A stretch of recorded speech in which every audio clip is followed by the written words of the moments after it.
Hi friends, இன்றைக்கி நம்ம என்ன பார்க்க போகிறோம்னா லோக்கல் ஆர்டர் ஒன்று.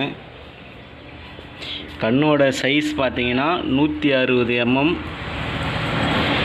8 விரல் டைட்டாக இருக்கும். 160 mm, திக்னஸ் வந்து 0.23, ஹைட்டை வந்து பார்த்திங்கன்னா வலை வந்து 25 கண்ணு இருக்கும். ஒரு 11 அடி அந்த ஈக்குவல் வரும். இதில் பார்த்தீங்கன்னா ஒரு 4 கிலோ ரோகு மீன் பிடிக்கலாம். கட்லாலாம் பார்த்தீங்கன்னா ஒரு 2 கிலோ அந்த அளவுக்கு மாட்டோம். அடியில் பார்த்தீங்கன்னா தண்ணியில் இறங்குற வெள்ளைக்கயிறு, இது அப்படியே தண்ணி உறிஞ்சி அப்படியே கீழே இறங்கிடும்.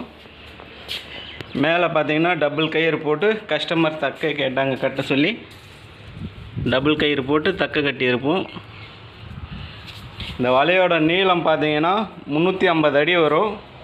ஹைட்டு வந்து ஒரு 11-12 அடி ஒரு ஹைட்டு. இந்த வலையோட ரேட்டு பார்த்தீங்கன்னா 2200 ரூபாய் வரும். மெட்டீரியல், லேபர் எல்லாம் சேர்த்து. தேவைப்படுறவங்க கால் பண்ணுங்கள். உங்களுக்கு எந்த சைஸ் வலையாக இருந்தாலும் செஞ்சு தரலாம்.